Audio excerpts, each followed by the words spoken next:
Abdeslam. Donc sans transition, je vais donner la parole à Jawida Sehili, qui est la première discutante, et donc vous venez de l'université de Lyon et de Paris 13. Lyon 2 et Paris 13. Bien. Merci aux organisateurs de m'offrir l'occasion de discuter ces deux remarquables contributions. Contribution à la compréhension des mécanismes de discrimination, on l'a entendu là à nouveau ce matin, de leur impact sur les individus en fonction de leur nationalité, mais aussi en fonction de leur sexe, comme le travail particulièrement plus en profondeur de Nouria Wali. Alors, à la lecture et à l'écoute de ces contributions, un premier constat peut-être déjà fait, c'est que malgré la prégnance de ces discriminations, malgré leur essor, très peu d'études et d'analyses aussi approfondies, j'ai envie de dire aussi sérieuses également, sont produites. Les études proposées par Nouria Wali et Abdeslam Marfouk proposent des prismes de compréhension assez originaux sur lesquels je vais revenir et formulent aussi des recommandations, des propositions concrètes de lutte, parce que c'est de cela aussi qu'il s'agit, de lutter contre cette discrimination, qui nous éloignent des discours souvent assez stériles, qui sont généralement produits, en tout cas en France, et qui sont en décalage avec les réalités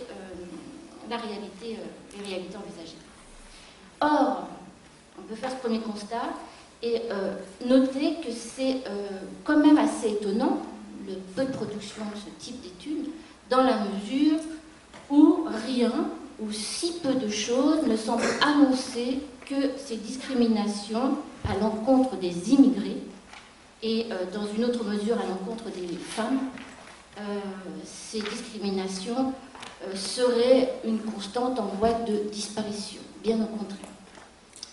Et ce malgré le fait que l'on sait pertinemment que les migrations internationales comptent parmi les grandes tendances qui vont façonner les réalités mondiales, mais aussi les stratégies mondiales, nationales.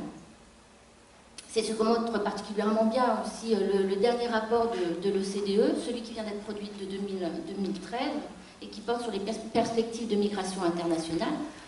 C'est une grande tendance et c'est ce rapport qui corrobore très bien les études, analyses produites par Nouria et Abdeslam, que vous avez produit bien avant la production de ce rapport.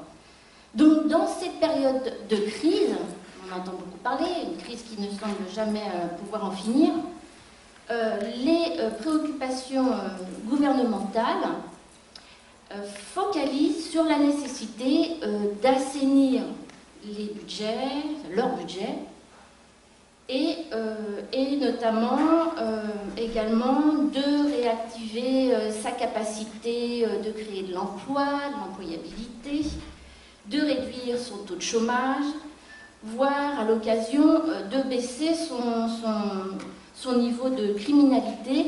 Et là déjà, rien que le glissement, de passer de la question de l'emploi, du chômage à la baisse de la criminalité, ce glissement, il apparaît déjà comme relativement problématique, et voire plus que problématique. Glissement de criminalité, puis aussi souvent on fait le lien avec délinquance, évidemment. Alors, pour l'opinion publique ou dans l'imagerie ambiante, et quand je parle de l'imagerie ambiante ou l'opinion publique, je ne parle pas de ce pauvre peuple qui est pas assez intelligent pour comprendre les choses. J'y incorpore évidemment les médias et les politiques. Donc, dans cette imagerie ambiante, il n'y a qu'un pas entre ces problèmes, cette crise, on l'a bien compris dans ce qui a été dit aussi par Nouria et Abdeslam. Le responsable, c'est l'immigré. Il n'y a qu'un pas.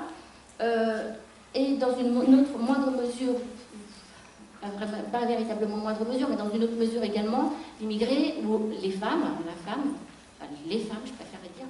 Et alors, que dire des femmes immigrées dans ce cas cadre-là.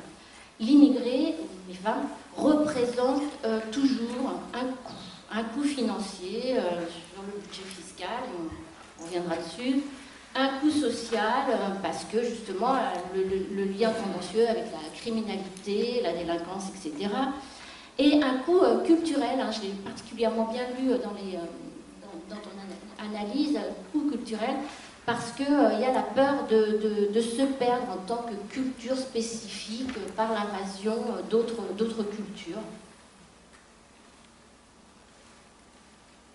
Donc voilà, pardon. Excusez-moi.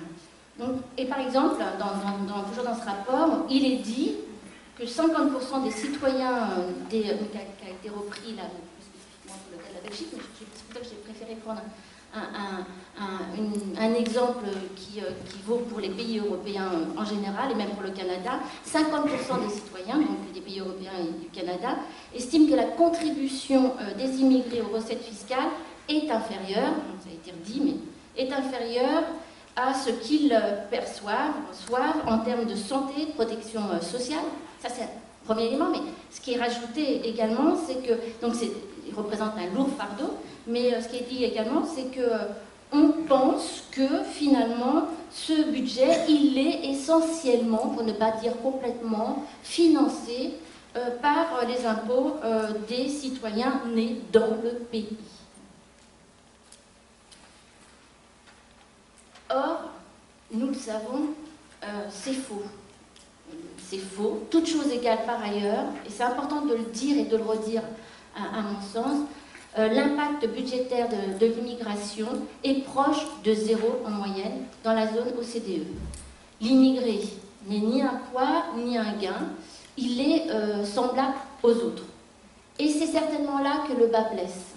C'est peut-être même cette idée-là qui est intolérable. Dans le sens où être semblable à l'autre, finalement, c'est pas quelque chose d'évident. On voit par rapport aux éléments produits par l'islam aussi, sur les stéréotypes, les préjugés, c'est pas évident. Ça paraît être une composante immuable qui transparaît dans les différentes études. Le rapport d'altérité, il se nourrit de la différence. Et il continue à se nourrir de la différence. Comme si on ne pouvait pas s'empêcher de créer des catégories qu'on hiérarchisait. Et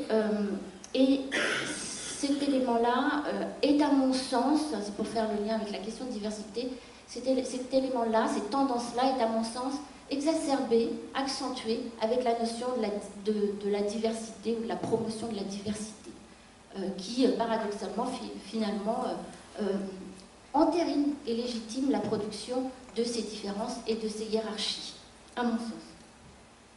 Alors, donc du coup, il y a des préjugés qui continuent à être véhiculés, des stéréotypes qui persistent. Ces derniers véhiculent des fantasmes xénophobes et sexistes. Il suffit vraiment de lire, là pour le coup, les pourcentages qui sont produits. Je lirai celui qui m'a beaucoup interpellée. Moi, j'avoue que certaines données m'ont vraiment fait... continue à me faire peur. 61% des Belges, mais je vous rassure, ça vaut certainement pour la plupart des pays et plus spécifiquement pour la France, 61% des Belges qui pensent que les immigrés vivent à leur crochet. Donc c'est quand même un élément, ça fait mal au sens strict du terme. Alors, il y a la production de ces fantasmes. Pourquoi? La question c'est pourquoi? Pourquoi ça continue? Alors d'abord parce que en fait, ils agissent, ces fantasmes vont permettre d'agir, ils vont permettre de se traduire, ils vont permettre en fait de légitimer, et c'est ça qui est important, parce qu'on va s'en servir de ces fantasmes pour légitimer des pratiques discriminatoires. Je ne vais pas développer, mais dans la discussion, ça va certainement revenir. Deuxième élément, donc, illégitime pour le premier élément. Deuxième élément, ces fantasmes divisent. On l'a vu, là, dans les contributions, ils divisent, par exemple, les Belges eux-mêmes. comme l'a montré Abdeslam, hein, bruxellois, flamands, wallons, hein, qui n'ont pas les mêmes appréciations. Division entre les immigrés et les Belges eux-mêmes. Et puis enfin, division entre les immigrés eux-mêmes. L'exemple que tu racontais sur le Maroc est vraiment très illustratif. Hein. Une espèce de hiérarchisation que vont produire les immigrés eux-mêmes pour s'auto-justifier par rapport aux autres. Se distinguer, donc il y a une distinction qui va se faire par nationalité, puis il y a une distinction qui apparaît aussi de plus en plus importante, la distinction entre les immigrés étant qualifiés ou les immigrés étant peu qualifiés. Je parle là par exemple dans les entreprises en France, Orange, il y a vraiment toute une prospective qui est faite pour aller trouver des ingénieurs, par exemple marocains, voilà. Ça, c'est vraiment les immigrés qui sont choisis, et puis après tout un discours qui va se faire sur la hiérarchisation de ce qui est le bon immigré et le mauvais immigré. Alors bien sûr, dans la plupart des pays, la plupart des pays se sont engagés dans des politiques d'intégration, de lutte contre la discrimination. J'avais un petit élément supplémentaire, mais je ne vais pas avoir le temps de le développer, de lutte contre les discriminations. Pour autant, on peut observer que ces mesures se traduisent essentiellement sous forme de voies de recours en cas de discrimination. Donc après que le mal est fait d'une certaine façon. Donc on a ici un constat plutôt négatif. Un signe toutefois qui me semble important de mettre en avant, pour reprendre ton optimisme, Abdeslam, c'est qu'il apparaît que les préjugés s'amenuisent avec la connaissance ou la conscientisation, je ne sais pas si ça existe vraiment, mais la prise de conscience qu'il existe un décalage entre ces fantasmes, ces préjugés, et la réalité objective. D'où, finalement, c'est une piste relativement prometteuse, me semble-t-il, puisque si on informe, si on communique, si on enseigne, et là je parle en tant que partie prenante, puisque je suis enseignante, si on enseigne finalement qu'il y a que si on déconstruit, on aide à déconstruire ces préjugés, on agit finalement aussi sur ces préjugés. Là, on voit un signe assez plus positif. Alors, est-ce qu'on peut lutter contre le goût à la discrimination, pour reprendre la précieuse expression de Gary? Est-ce qu'on peut lutter sur le goût de la discrimination? Moi, je reste relativement sceptique, dans la mesure où ce que j'observe, puisque j'insiste beaucoup sur l'enseignement, puisque l'idée c'est d'informer sur ce qui est faux. Je suis responsable d'un master à Paris, à Lyon 2, pardon, un master qui s'appelle Égalité, Inégalité et Discrimination, un master qui a été habilité par le ministère, qui fonctionne maintenant depuis 2 années, plutôt bien. On forme justement de jeunes étudiants à identifier les pratiques discriminatoires. On forme des étudiants à devenir des professionnels pour agir dans la lutte. Et ce qu'on observe, c'est que la mise en place de ces masters est véritablement un combat. Par exemple, ces masters, ce master en l'occurrence, ne dispose pas, ou quasiment pas, de moyens versés par l'université, malgré le soutien du BIT, etc. Ne dispose pas d'un poste statutaire, donc qui permettrait de faire fonctionner ce master, jusqu'à finalement mettre en péril ce master. Et on voit bien qu'ici, il y a une décision politique qui prévaut à la fin du master. C'est une première chose. En France, deuxièmement, on a un master genre. J'insiste sur le côté enseignement aussi, en termes de communication, d'information sur ces sujets qui sont, on l'a montré, extrêmement importants. En France, on a également un master genre qui enseigne là plus spécifiquement la question d'égalité professionnelle homme-femme, à Paris 8, un très ancien master, qui est tout simplement rayé des cartes d'enseignement. On le supprime, c'est à Paris 8, on le supprime pour l'année prochaine. Voilà, tout ça me fait penser que malgré ces différents constats, on est loin de saisir cette opportunité, ce constat qui est fait, si on informe, si on communique sur le fond, sur ce qui est faux, on peut peut-être changer les choses, dans la mesure où il me semble, j'ai vraiment terminé, dans la mesure où il me semble qu'un des seuls arguments qui prévaut pour faire bouger les choses, c'est l'argument de la performance économique. Donc, voilà, donc on peut sur le principe penser que c'est une triste avancée, hein, que de dire que finalement, si on permet l'accès aux immigrés à l'emploi, ça ne peut que accroître le budget, ça ne peut, si on promouvoit la diversité, ça ne peut qu'accroître la performance économique, etc. C'est une triste avancée de mon point de vue social, mais ça reste une avancée.